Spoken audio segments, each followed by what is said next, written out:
Hey guys, welcome back to Starcastic Remarks. Alongside Chris, my name is Ryan Chambers. We are the official Dallas Stars podcast of THPN. Please go and use DraftKings Sportsbook the next time you are there. The promo code there, once again, is THPN. If you would like to do so, that lets them know we're the ones that sent you. We are currently at 613 subscribers here on YouTube, Chris. We're trying to hit 1,000. So any help there would be very much appreciated. So please, if you would consider, click like and subscribe on YouTube if you're watching live, or even if you're listening afterwards. We would really appreciate that. We've got a lot to talk about this evening, Chris. And for the first time in a while, we both put out a blog post in a matter of 3 days. So we've got a lot to talk about there. We're going to discuss the leadership issues for me. Your blog post was very interesting, and I wanted to kind of get into that because we hadn't gotten the chance to. And now I think the game that just happened that we will not speak of ever again, but we will remember for the rest of our lives. There's a lot of things that continue to live by that blog post. So we're going to get into all of that stuff, though, first. Anyways, I did want to ask you though, how did the watch along go yesterday with all the WCC members? Was it fun? It was good. It was fun. We talked with Ryan for the majority of the time. Not you, Ryan, the better Ryan that's associated with Starcastic Remarks. So, yeah, it was a good time. It was pretty fun. James said that he's probably just going to hop in there more often just because it's pretty easy for him to do it on Discord. So, we'll have a lot more of those going on. And I'm sorry for not being able to be there. I really wanted to, but I think it's important for me to be there live so I can kind of get the vibes of what's going on there and be there for the post-game press conferences too. Yeah. And thankfully, Luka has only dropped 45 on the Mavs tonight, so that's not... That is so crazy that you mentioned that. That was going to be my next thing I was going to talk about. It's just meltdown city right now for the DFW sports landscape. It's just ridiculous. It's not fair. Well, I'm very glad Luka did that. Did it right in Nico's face, even though he was hiding in the tunnel like a coward. So good for Luka. I'm a Luka fan. We don't need the Mavs. There was one tweet I saw where he was walking in the tunnels of the American Airlines Center underneath the bleachers, and there was this little, I don't know what you call it. It was like a pop-up cardboard thing, life size kind of, and it said, "Thank you for the memories," and it had pictures of Luka and different whatever, and he was walking past it in the video, and the tweet said, "They don't know how this works. This is not how to handle this type of a situation." And that tweet kind of summed it up perfectly for me, honestly. Yeah, And he was full on balling Mike Modano style at the tribute video that they gave for him. So it's a fully wild situation. I've never seen anything like that in sports. Really weird. And of all people, Trey Taylor retweets it and says he was never gonna leave, and that broke my heart. I was like, that was a sudden realization. Yeah, I was like, I never. Again, just another thing that it was just Yeah, and unfortunately, Nico Harrison and the whole management group for the Mavs, I'm sure, is going to be gone in 5 to 8 years, and they're not going to have any repercussions from this, and Dallas is just going to feel the pain from it. So, really sucks that. I mean, I don't know why Mark Cuban would sell the team in the first place, especially to a group like that. That was pretty horrible, pretty stupid. I mean, at some point, you kind of get tired of what you're doing and you want to do something different. Well, then he should sell it to somebody that he knew would take care of the basketball team. They obviously were not gonna, and they didn't. Yeah, and that's fair. So that's fair. Now, this is not to bash Mark Cuban at all, but there is some truth to that. I think so. And speaking, the Stars just got lucky that we got Gagliardi. Yeah, we are very blessed to have Tom Gagliardi as our owner, and he continues to shell out money. I mean, you rarely see him, ever in media or talking about the team. And I kind of wanted to mention that too, especially in the wake of such an emotional loss last night. Gagliardi is a guy that loves hockey and knows hockey, and we've heard reports that he's talking to Jim Nill and even coaches somewhat frequently. So the fact that he's weekly, So the fact that he's that into hockey, knows what he's talking about, and is able to keep his mouth shut as often as he does, like, we never see him very often unless he's on that podcast that I'm sure he's buddies with one of those guys that runs that podcast. That's why he's on there so frequently. But I mean, for how little he talks about it, he knows and cares a lot about hockey. So that's really cool. I think he's doing a great job. Keep giving us money so we can go $20 million over the cap, please. Yep, as he should, because at this point we're just it's something's got to change here. Okay, and before we get any further, we do want to mention that we appreciate everybody who does follow us and do this. Just listen to us talk hockey and stuff like that. The amount of I don't want to say it was a little bit of everything, but it was warranted. There was a lot of stuff that I got from my personal blog post, Chris. There was a lot, just several, numerous DMs, comments, just out the wazoo, Facebook, X, YouTube. It felt like that a lot of the Stars fan base was it kind of in my court a little bit, but there were also those that were kind of saying, Chris and James were also right too, and some of the things that they were saying as well. So it was just really interesting, and I love all that feedback from you guys. So please keep that coming. We're gonna talk on, and we're gonna talk about our blog posts and dive into some topics a little bit. However, we are opening up the phone lines for the first time in a while, because obviously after the game yesterday, I know some of you might want to actually talk and have your voices heard. So the number is scrolling at the bottom of the screen if you'd like to do so. That's 214-810, and I already forgot the rest of the number because I didn't do it. 1740. There you go. 214-810-1740. And you're more than welcome to call in. We'll stop what we're doing and we'll hear you out. And maybe it's something about what we're talking about, or maybe it's something that you kind of want to talk about yourself that we're not bringing up. So, okay. So the first thing, do you want to talk about your blog post first, Chris, or do you want to talk about mine a little bit? Whatever you want, babe. So let's do yours first, because I really liked, I really, really, really liked yours, because there was a lot of good stats behind it. But what I do want to know is kind of how it all started, because again, neither you or I had kind of done one in a while. So what was the motivation for you kind of talking about all of this stuff? Well, it was after the Wild game when I didn't get on the podcast, and I thought it was those two losses in a row where it pretty much summed up what we thought we were seeing while they were on their 10-game point streak. And I think that's even more evident after what happened after last game. So it's that, yeah, this team's really good and it definitely has problems, but like a team that's that good that can win with all those problems isn't very far away from being really good again. So what specifically was frustrating you when you maybe when it was before you looked at the stats and then after you looked at the stats? Like, what was the most frustrating thing before, and then what was maybe did it change through your course of doing all your stuff?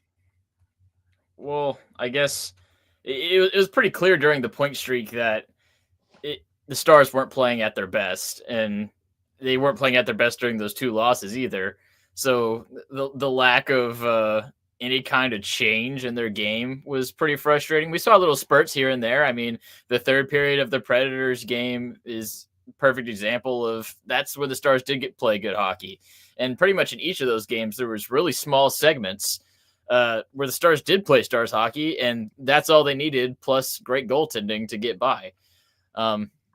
So that's what was frustrating me. If that answers the question at all. No, it absolutely does. So one of the things that you did talk about quite a bit in your blog post, Chris, was just I don't even know where to start. Just the recent performance dip, and maybe it's not even recent. Maybe it's just it's been a while.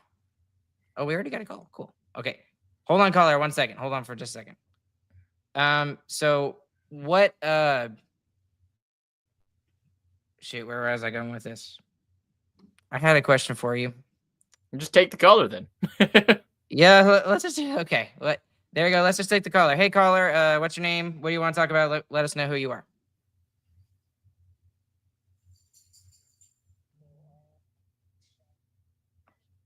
Someone talking. Oh boy. Hear.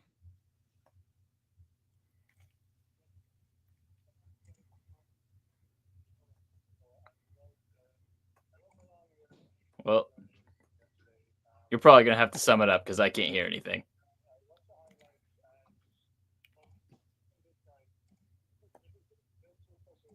Situation to ever happen in the game of hockey.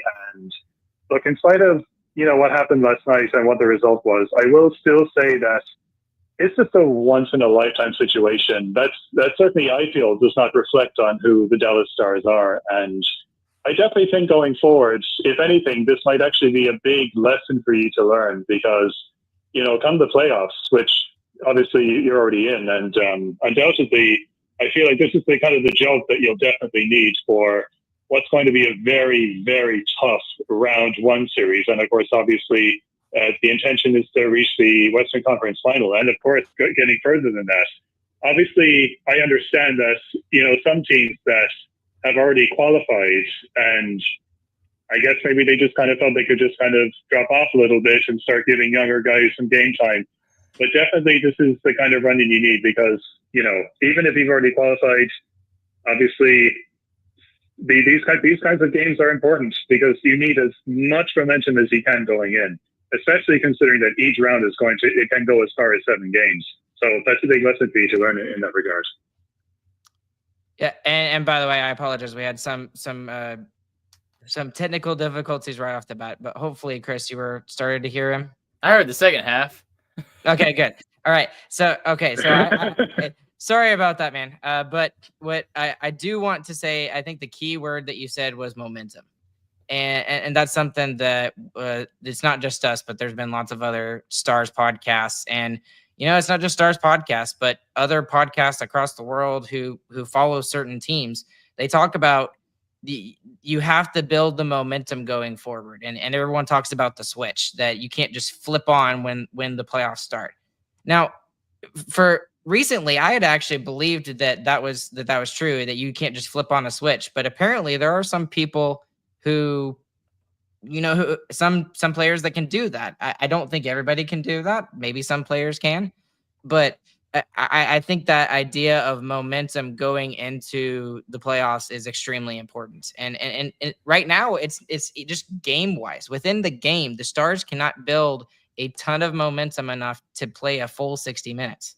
And like you said, there are lots of other teams that are having the same problem. New Jersey can't seem to do it. I mean, Colorado is kind of meh right now. Washington, even Winnipeg to some extent, they're not, building on their momentum throughout the regular season. So yeah, I a lot of the stuff that you said was absolutely true. Yeah, I think there is I will definitely say as well. A chance that you can flip the switch. You wanted to say something, Chris?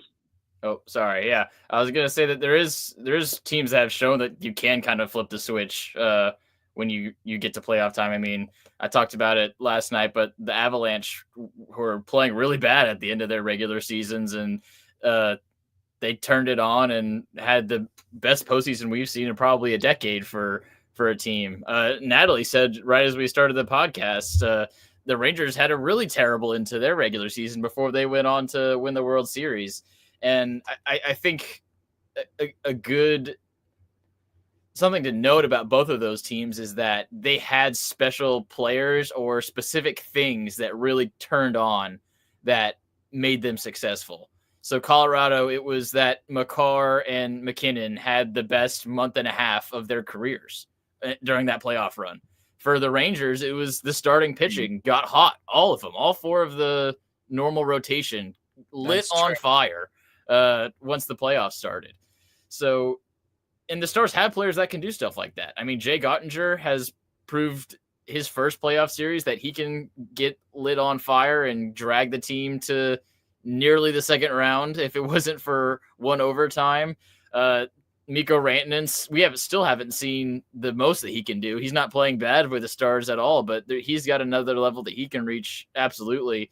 And then you think Sagan and Miro still definitely can come back. So there's a lot of things on this team that if something goes the right way, if some player steps up, this team can still win with that.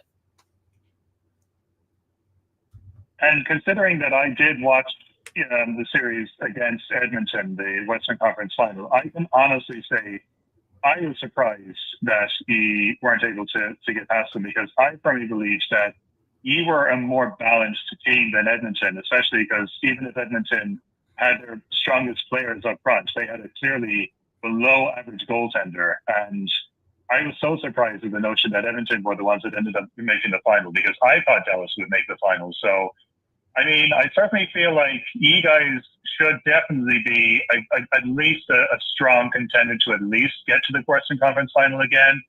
And certainly if you make the Stanley Cup Final after that, and I understand, Ryan, I'm watching you, you're shaking your head. You probably don't believe me, but I honestly think, Ryan, that this is the jolt they need. I think definitely Peter DeBoer hopefully will kind of like get rid of his stubborn ways for once and hopefully change something up.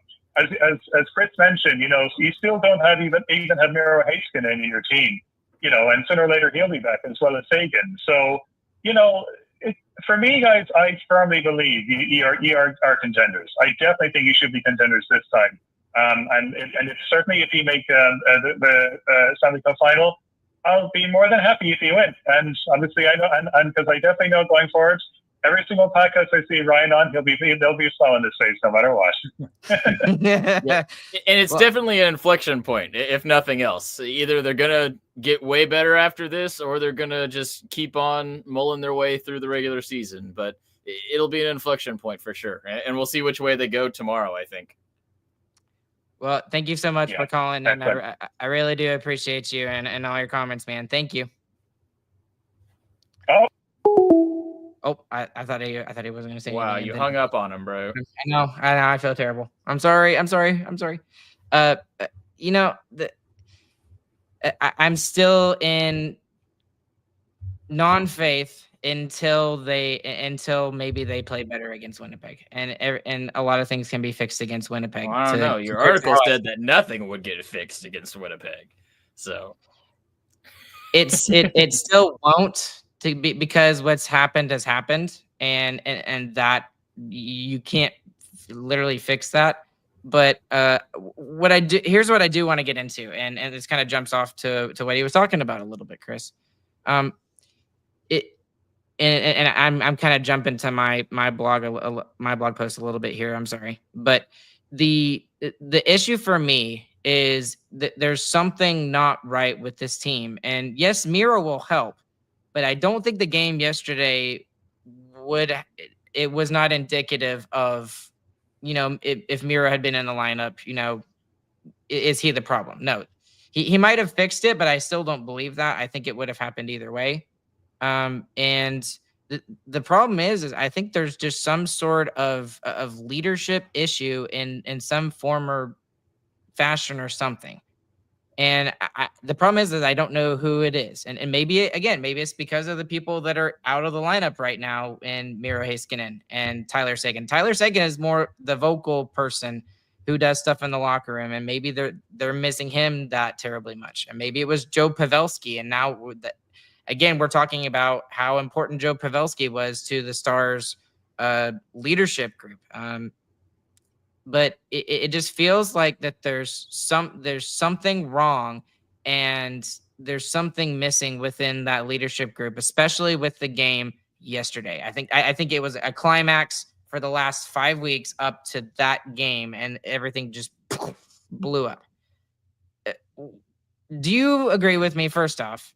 And even if you don't agree with me, who would be the issue that needs to step up, or is there anybody to blame for that game that happened last night? Yeah, I just think you're putting too much stock into what happened during 60 seconds of a hockey game.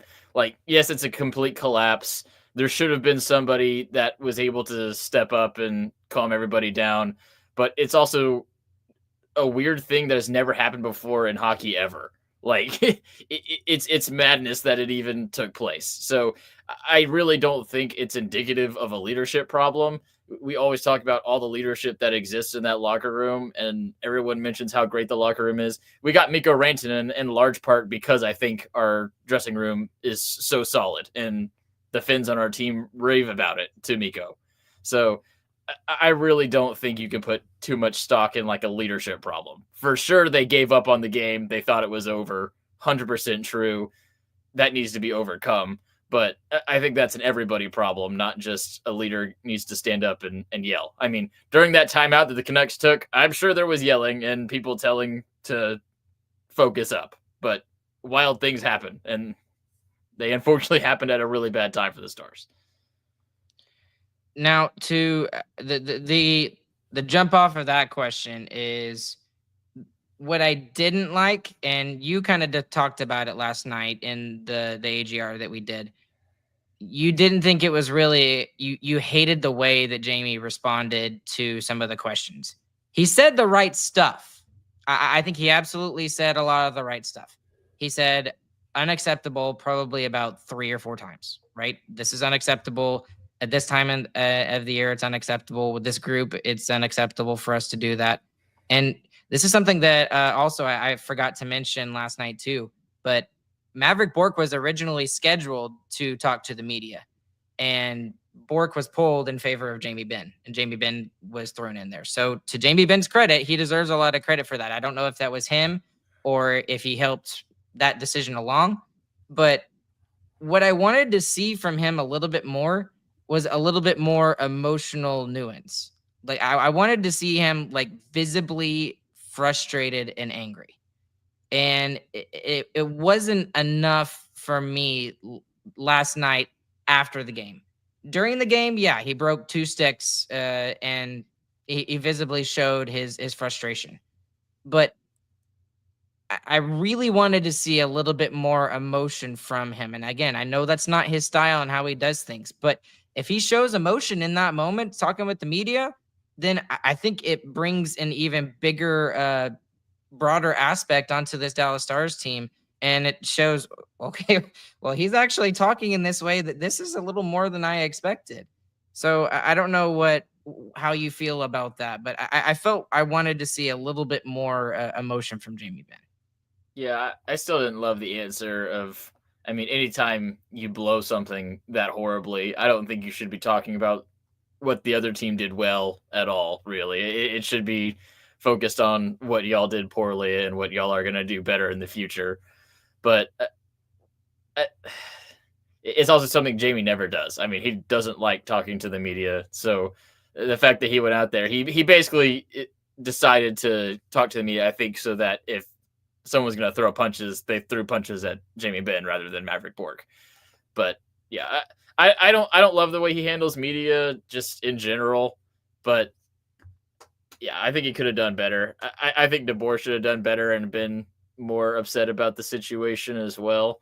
But I get why they're not too. I mean, there's 4 games left. Like, what good is it really going to do for your team to be upset about a crazy thing that's probably never going to happen again in hockey when you only have 4 games left in the regular season? I mean, there's not much benefit really for it.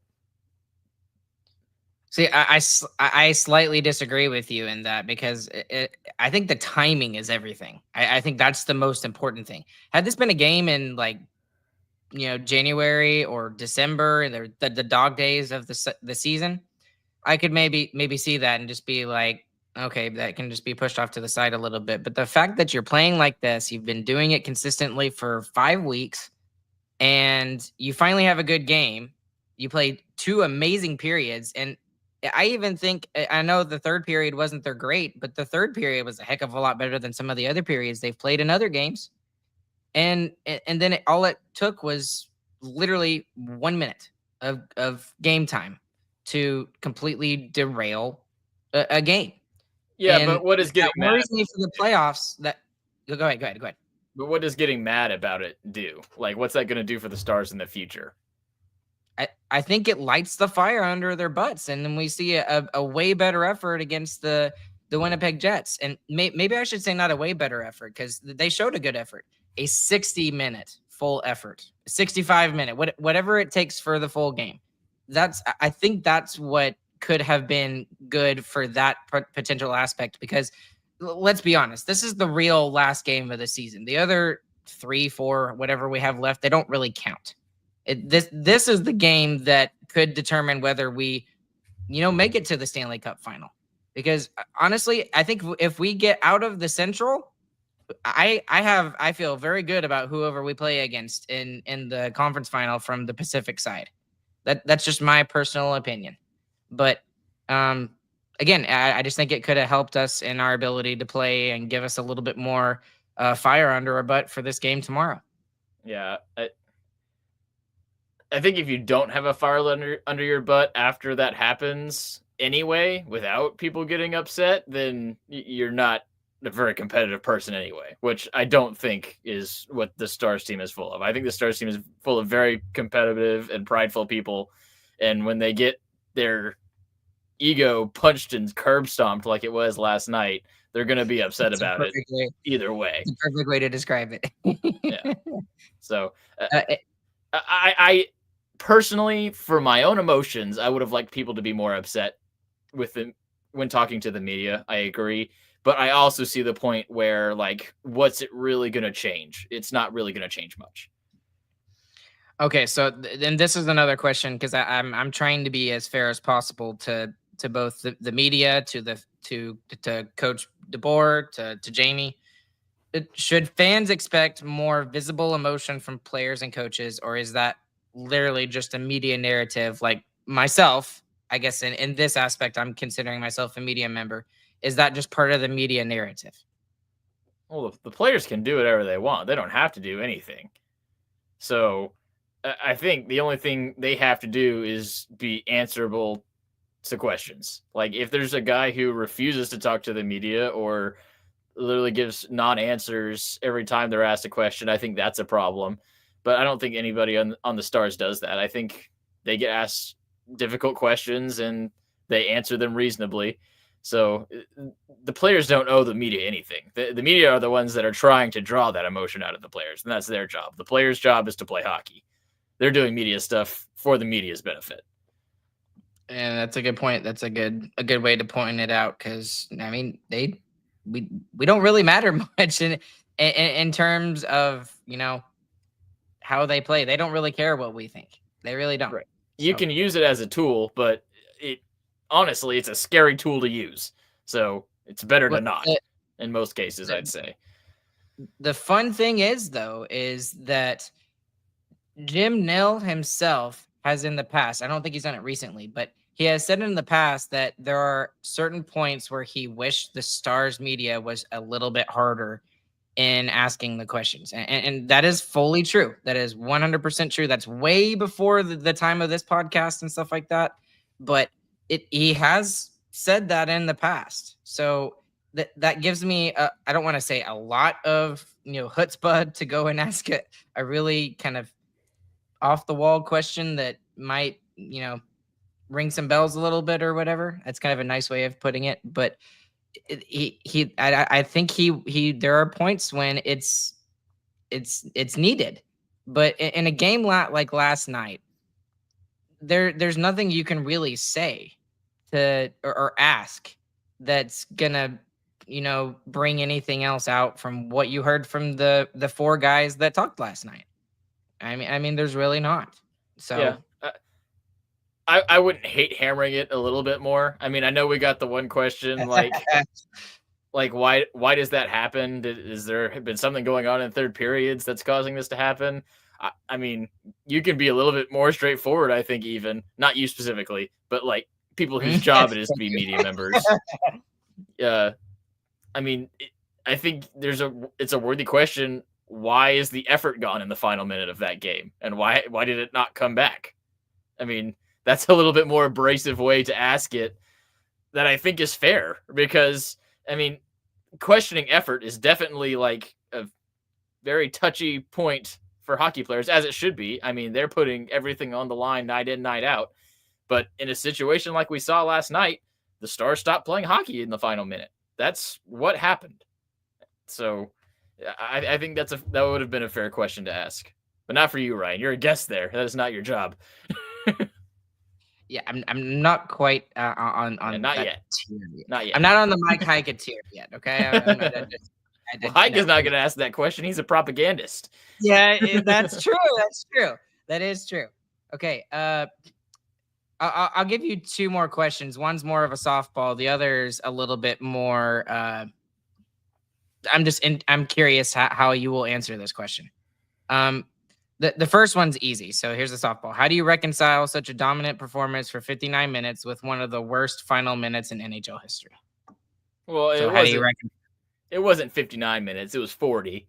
And it was 40, and then there was like about 4 or 5 shifts in the middle of the third that the Stars played good as well. But it's a freak accident.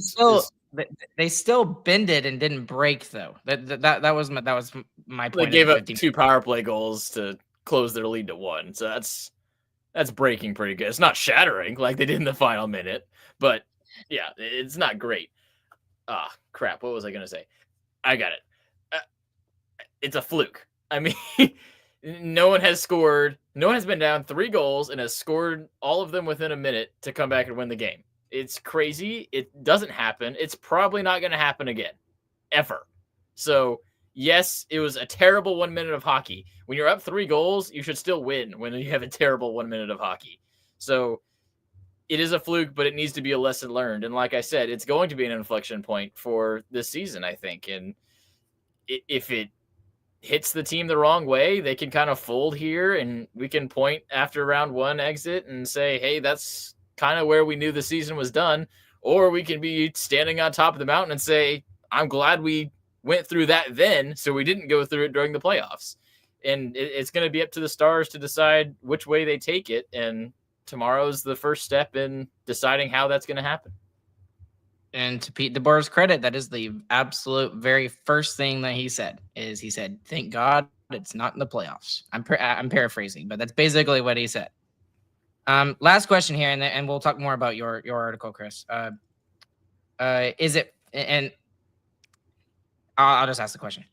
Is it fair to call this a betrayal of belief in the team, or is that an overreaction? Yeah, that's definitely an overreaction. I mean, the team is still more than capable of winning the Stanley Cup. They are still betting odds favorites. I mean, Vegas would not make them the betting odds favorite unless they had a good shot at winning. They're in the business of making money, not making Stars fans feel good about how their team might play in the playoffs.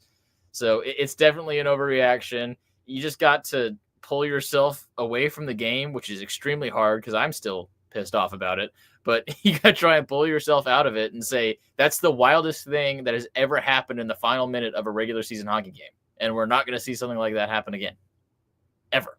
So you can't put too much stock into it, in my opinion. And I understand that side. I do.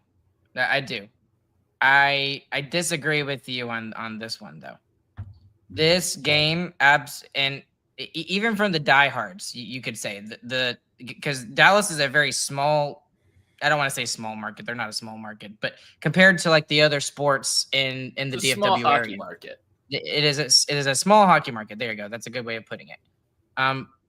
That shattered a lot of people's belief, and just based off of the comments that I got, and that's absolutely fair.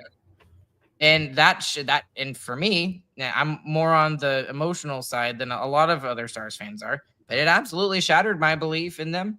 And it's a day after, and I feel a little bit better about it, but I still have a large amount of questions that are not being answered, and they have one chance that, like I talked about in the article, basically one chance to answer it before the playoffs start, because I could care less what the other 3-4 games are like. I care about the one playoff team we have remaining, and it's a big one. So the other and that's fully fair. I mean, your team has gone on their worst losing streak and lost in the most embarrassing way possible at the very end of the regular season. It is 100% fair to have lost your belief in the team. Luckily for us, the team does not really care what belief we have in them. Like it only matters it only matters what's going on in the room there. And from their reactions, they're obviously embarrassed about it, but they know that they're a good hockey team and that they can still win the Stanley Cup, which is 100% true. This team is still absolutely capable of winning the Stanley Cup in a bunch of different ways. So absolutely, you can be upset and have lost your hope. I lost it for a little bit there, I will admit, but it doesn't matter what we think. It matters what they think. And we're going to see what they think tomorrow in a big game. And and I should also say this comment on top of yours. They care about the fans. They do. That's not what you're inferring. But fans are fanatical. That's where the word fan comes from, right? So not every single time fans are logical. And when and no offense to the Dallas fan base, but we are very, very emotional creatures here when it comes to our teams here. If you're listening to Starcastic Remarks, you are very bought in. Yes, absolutely. Exactly. So that I should make that clear there too. The other thing I wanted to mention about that, is this fair to call this a betrayal of belief in the team, is like it made me think about certain fans across the world who are not in the DFW area, who might come to a game and can only come to one, and they have to go way out of their way to come to a game. So like, for example, now Eden didn't come. Eden is a fan in Australia. She has 2 boys. They watch our podcast. I love the pictures that she posted, the 2 of them. They got to see the Stars twice in Seattle, and then they turned around and we're watching some Vancouver games as well. But imagine like she took her 2 boys to one game the entire season, and it was that Vancouver-Dallas game in Dallas. And imagine how, like, a hardcore fan like myself, I couldn't imagine how I would have felt after watching that game. It's like, I came all of this way. They played fantastic for 2 periods, and then they blew it in a historic fashion.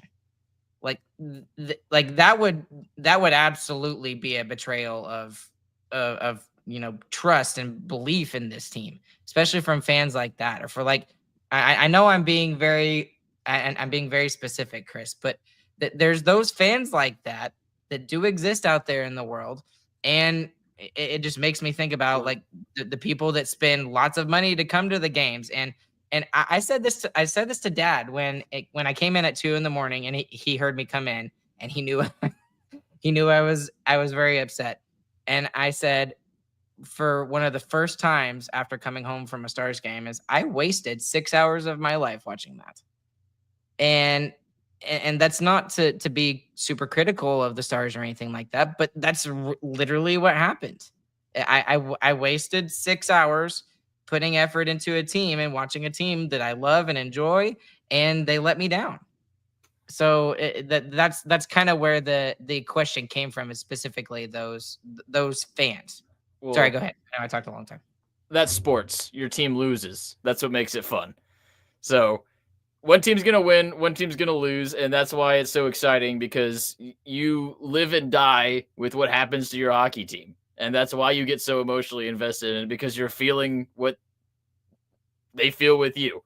So I get what you're saying, and I would agree if like the team quit or stopped playing, or your top player quit on the team, then you're fully valid to be mad at that player or that team if they just quit on you. But I mean, the Stars weren't quitting. They thought the game was over. They made a lapse in their mental preparedness in that final minute. So, and that's what can happen. That's why you play to the final whistle, because sports is crazy and things happen. So yeah, I get what you're saying, but I think that's a silly way to look at it. That's sports. That's what happens. That's why it's fun. Or really, really sad. That is why it's fun, because you go from the lowest of lows to the highest of highs, and you feel it all the way throughout, top to bottom. That's why sports is fun. Speaking of sports being fun, you went into now we have finally. Sorry, I basically hijacked the episode with my blog post. I apologize. one of the things you talked about in your blog post, Chris, was, and this was, he did not do his after the Vancouver game. For those of you who have not read either one of them, he did his after the back-to-back losses over last weekend, last Saturday, Sunday, the 2 matinee games. Huh?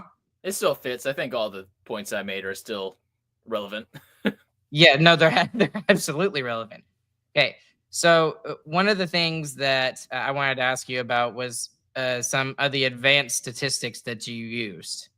And, despite a 10-game point streak that the Stars had, their underlying metrics, like being outshot 247 to 347, and then the advanced statistic that you used was a negative expected goals differential, and it suggested potential issues, and you explored that a little bit.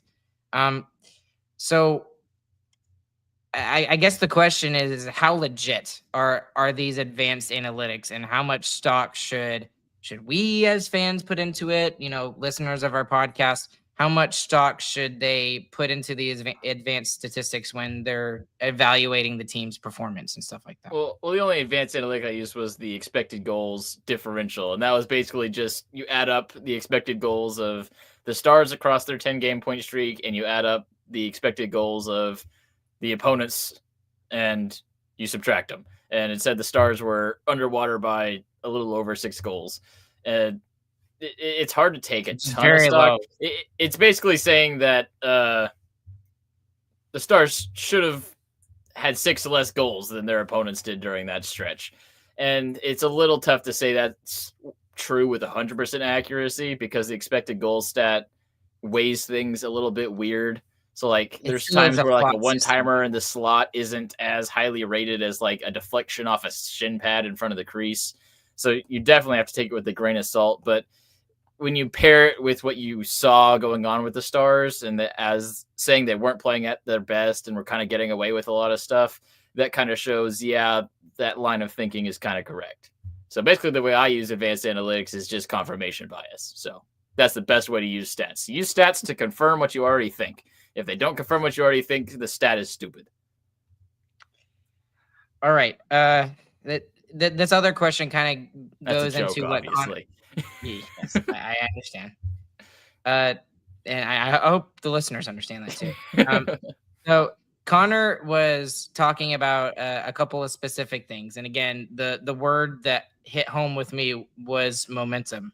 And you kind of talked about how historically the Stars had varied success in the playoffs following different end of season performances. And you mentioned yesterday in the podcast how Colorado lost 5 of their last 7 before they won the cup that year. And then the Stars won the last 6 of their regular season games when Thomas Harley finally came in, had his emergence and his coming out party and stuff like that. And they went all the way to the Western Conference final. So the question that I came up with was, how critical is it for the Stars to build momentum in these final regular season games, even the ones that I say don't really matter? And how can they overcome a late season slump like this 3-game losing streak they've had, to make a deep playoff run? Right. Well, I think at this point, we're already going to say the end of the regular season is not great for the Stars. They could win the next 4 games, and we would be saying end of the regular season, not awesome. But the example I used to show that that doesn't necessarily matter is what the Stars did in the bubble in 2020. They were on a 6-game losing streak when the league actually shut down. And then when it finally came back in August, the Stars actually played 3 round robin games before the actual playoffs began. And they lost all 3 games, and they looked absolutely horrible in each of them. So, I mean, that just shows that, you can be terrible leading into something, and you could turn it around on just one play. And in 2020, the one play was Joe Pavelski in Game 4 scores in the final 10 seconds of the game on the 3rd period to tie it up and send it to overtime for a hat trick. And from there, the Stars are off to the races. They win the next 3 games against Calgary. They were down 2-1 at that point. If they had lost that game, they would have been down 3-1, almost for sure knocked out in the first round. But they did that They got that goal, won it in overtime, won the next 2 games easily the best 2 games we had seen from the Stars, I guess at that point in 6 months, which is wild to think. I mean, what a wild thing that was.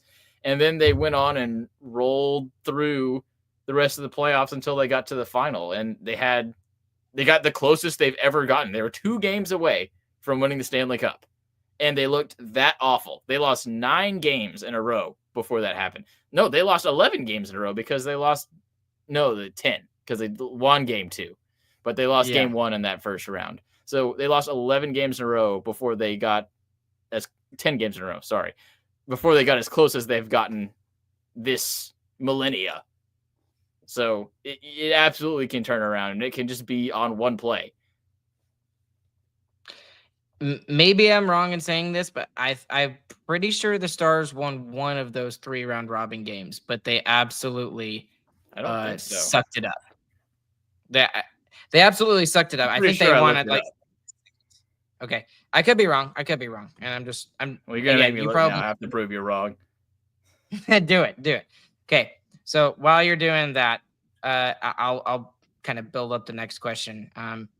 The other thing you kind of mentioned was, and lots of other podcasts, Stars podcasts, DLLS, Defending Big D.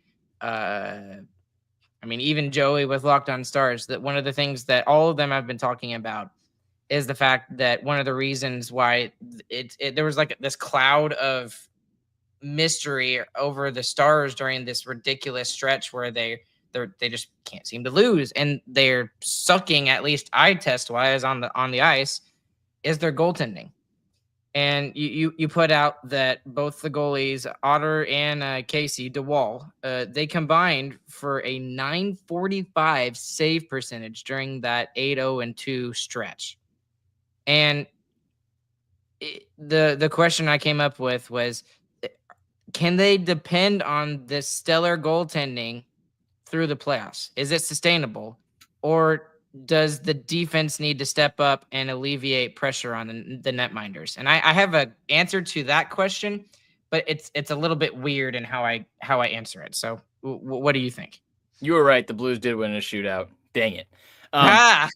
See, I told you. Anyway, it was still a loss. It was basically a loss. It was a terrible Right. They played terrible. Yeah. Either way.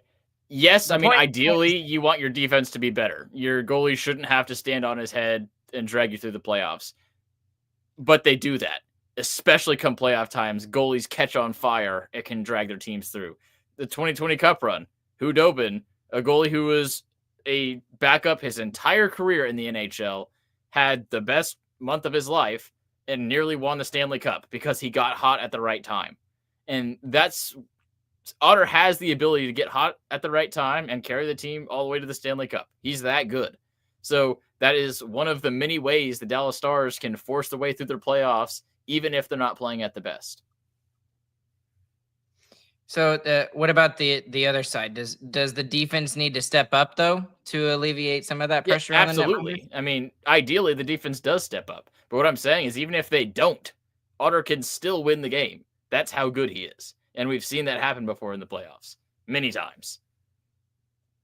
The way I was going to answer my own question, Chris, was this way. And I was just like gushing about how they were playing in the first period yesterday.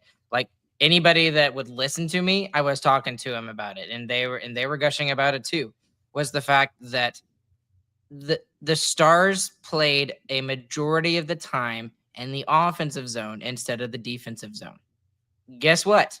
If the puck is not in the defensive zone, then Dumba can't turn it over. And really insightful stuff there, Ryan. Good point. I didn't think about that. But I know it sounds stupid and simple, but it goes both ways. A good offense is a good defense, and a good defense is a good offense. Like if you can rely and lean on one side of your team right now, it's those offensive guys, and those offensive guys that, and again, momentum is kind of what the big word of the day today, I guess. I mean, the line that has been doing really, really well for over a month that we feel like is the fourth line, like consistently. Yes, all the other players are putting up points and stuff, but we look at the way the fourth line is playing on the ice, and they're cycling in the zone. They're showing some not unity. What's the word? I can't. Competitiveness. Whatever. They're showing a little bit of extra step, a pep in their step, and that's something that the other three lines don't really show that much. And the point of momentum is to build off of one shift to the next, and that's what gets you going. And if you can do that offensively, then you're not really having to worry about the defensive zone as much. Yes, will you have to worry about it some? Yes, of course, because that's the weakest part of your team in terms of offense, defense, and goaltending. But if you're doing all of those things that way and building momentum with your forwards, then that alleviates some of the pressure on the defense. And then the defense has more energy to alleviate the pressure on the goaltending.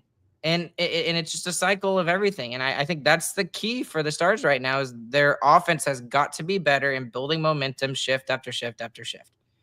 It is much easier said than done. I mean, of course, every team wants to play the majority of the game in the offensive zone. That's absolutely true. But it's a little bit harder to turn that into actuality on the ice. Yes. And again, that's fair. But I still think that is something that they can do. They've got right. The question is, how do you do that? It's not. I mean, that's clearly the goal is to spend all of your time in the offensive zone. But how do they get to that? Is the difficult part. Okay. Last questions, and then we can do a who cares segment, which we totally prepared for ahead of time, right? You talked about how fans of this team have very high expectations for this team. And that's warranted based off of who they've got, who they traded for, who they have beaten in the last several years, and especially in the playoffs. So that's why the game yesterday hurt so much. If the Stars are barely in the playoffs, this game it still hurts, obviously, but nowhere near to the same amount. It doesn't crush the soul of so many Stars fans. But what I wanted to ask you, it's kind of a two-part question. Are the current criticisms from fans justified? And a lot of the things that you're seeing on social media. And then the second part is, what should realistically should be the expectations for the Stars in the postseason? Has it changed for you? Or realistically, what should it be? Is it cup or bust? Well, it really depends on what the fans are saying. I mean, that's a case-by-case basis, in my opinion. The expectations should still be the Stanley Cup. I mean, if it's not making the Stanley Cup Finals, then I think it's a failure of a season for the Stars. They've gotten a lot better. They should still be in the Cup Finals. They have enough tools to overcome the Miro injury for the first round. Even if it's the Colorado Avalanche, they absolutely have the tools to do it, and they should do it. So, as fans, our expectations should be extremely high for this team, and they should remain high. It's when the fans have a lower expectation and that allows them to drop to that level and us not be upset. If we get to the point where we're losing a game like we lost last night and we're not upset, then we have some really big problems. So it depends on what they're really saying, and your expectations should still be just as high. Maybe your hopes are down a little. I think my hopes are definitely lowered a little bit more, but my expectation is still that this team is going to go try and win a Stanley Cup. And anything lower than conference finals is a failure of a season. Okay, Chris said it best. I can't say it any better than the way you just did. So big game tomorrow. Really, really large monstrosity, pandemonious game coming up here in less than 24 hours at this point. So we'll see how they respond. And I think this response means everything, at least for Stars fans. I know it doesn't mean as much for the Stars in terms of, playoffs and stuff like that. But for the fans and their belief in the team, it definitely means a lot, in my personal opinion. All right. The Who Cares segment is top 3 movie theater snacks, excluding popcorn. This is from the Discord. It's from Brandon Perkins. Thank you, Brandon. That is a great suggestion. And this is excluding popcorn and popcorn derivatives. So derivatives. My number 3 is Milk Duds. Milk Duds is a very mediocre candy that is not to be eaten outside of the movie theater. But if you're in a dark movie theater and you got some duds, man, you should milk them. They are delicious. Milk Duds. Milk Duds. Okay. For me, I'll go with my number 3. And I don't know why it's just at movie theaters, and it's mostly when I go with Amanda because she does not like Dr. Pepper. But I guess it doesn't count as a snack, does it? No, that drink is a snack. Drink is a snack. Okay. It's we get cherry Coke because that's a drink that I enjoy a lot, and she prefers Coke over Dr. Pepper, and so that's my number 3. That's that I know that's kind of lame as a number 3, but my number 2 and number 1 are a lot better. No, I go the flavored Coke and pepper sodas at every opportunity. If there's cherry Dr. Pepper, I'm grabbing the cherry over the regular all day. Have you tried the new blackberry Dr. Pepper? Oh boy. Yes, it is no. I actually made a joke about this as we were leaving the American Airlines Center. Me and another guy were walking out together, and they were handing out Dr. Peppers as people were leaving to some of the workers from the American Airlines Center, and I was just like, "Look, they're just trying to make us feel better after a terrible game. They're handing out Dr. Pepper." And it was blackberry Dr. Pepper, the zero kind and the regular kind. That would have made me feel better for sure. All right, my number second is hot soft pretzel. Soft pretzels are delicious. Ooh, that's a good one. If you get it with the nacho cheese especially, oh boy. That is the way to consume nacho cheese, is with a hot, warm, salty bread knot. That's it? Right, number second. Okay.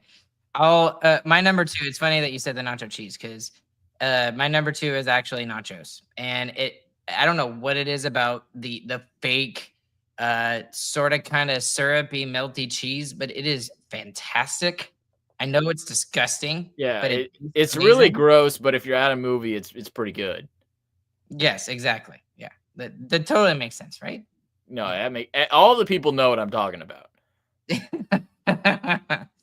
But and Matto's dead on. If you get the pretzel and they give you some queso nonsense, that's not correct. Queso is to be eaten with tortilla chips. Pretzel, you have nasty canned cheese. That's what you need. Pretzel with queso sounds terrible. Yes, agreed. Okay, and then it's specifically the nachos, and I hate the ones from Cinemark. I'm not a big fan of the ones from Cinemark, but the ones from AMC are absolutely fantastic. AMC specifically, their nachos are amazing. So shout out to AMC nachos. Chris, number 1. My number 1 is Sour Patch Kids. That just seems like a movie candy. I know for a lot of people, that's just a candy. That you just get that. That's just your go-to. For me, that's a movie theater candy. I have no idea why. I can't explain it to you in any kind of way. But Sour Patch Kids are to be consumed at the movies. Do you ever get like just the watermelon versions? Oh, like yeah. The bag. They got the watermelon versions. Those were even better. They got a whole bunch of like single flavor bags, and my like obsessive brain loves it. Like if I get my hands on the blue raspberry ones in a movie theater, you give me extended cut Lord of the Rings and infinite supply of blue raspberry Sour Patch Kids, I will probably throw up before I stop eating them. When I was in college, me and my friends Garrett and Alex, Alex had never seen all of the Harry Potters back to back, like never seen them, right? So we spent basically an entire Saturday from like, no joke, 6:30 in the morning until like 11 p.m. at night watching all of these movies. And I specifically went online and found 3 of the family size bags of those blue raspberry Sour Patch Kids. And it lasted us the entire day, but like 3 bags. And we went through all 3 bags in that one day. So yeah, I probably would. Chris, that's a very good number 1. Yes. Now, I did not eat all of them myself. I will say that. Between the 3 of us, I probably ate the most of them, if I'm being completely honest. But they still helped me. My number 1 is, and it's actually Amanda's fault. She got me onto them. They are no longer called this because they're called like Sweet Tart ropes or something like that. But I'm going to say them in the correct way that they were originally called, kazoozles. Oh my goodness. I had never tried kazoozles before until Amanda introduced me to it. Think of like think of like sweet tarts crushed up into like a fine powder surrounded by like a gummy kind of like nerd rope kind of thing. And it is absolutely fantastic. I love it. I love it. I love it. And like just recently, Jolly Ranchers actually came out with their kind of own version of kazoozles or whatever. And Amanda and I actually bought some from 7-Eleven close to a town here where we live. And they were okay, but they're still not the same as the original kazoozles. So kazoozles, number one favorite movie theater snack. That's for me. Thank you, Amanda. I love you for that. She's the reason why that's my number one. So, although Chris, you had a solid choice too. That yours was really good. Weird. I can't believe I didn't agree on candy. I know, right? Bringing this family together. Normally, we're like at each other's throats by the end of this, and we're arguing about what corn chips or whatever, and saying, "Well, no, yours is stupid. My number one's better," or whatever. So, but it's nice that we can actually agree on. Was that an impression of yourself? Yes, I was making fun of myself. How close was it? Very dead on. Good, awesome. I love it. Okay, all right. I'm gonna end it now before I make more of a fool of myself on the internet. Anyways, guys, thank you all so much for watching live. If you have been doing so, there's even more of you that are listening afterwards. I hope you feel better. Hope this was a cathartic and therapeutic session for you as a Dallas Stars diehard fan. We appreciate you guys as always. Thank you to DraftKings Sportsbook, Pick 6 option. Promo code is THPN there. And once again, we're trying to get to 1,000 subscribers on YouTube. So if you would please do us a favor and do so, that would really, really help us get into where we would like to go. Starcasticremarks.com is the website. If you would like to go read both Chris's and I's article or blog post or whatever they're called, I kind of interchangeably call them that, whatever. That's where they are. Starcasticremarksshop.com is the website. Follow us on social media at StarcasticR anywhere and everywhere. Alongside Chris, my name is Ryan. We will catch you guys on the flip side, and we hope you guys have a fantastic morning, afternoon, evening. Whenever you guys are listening, we'll be back with you guys again tomorrow night with, I pray, a better outcome than what we saw on Tuesday. Thank you guys so much.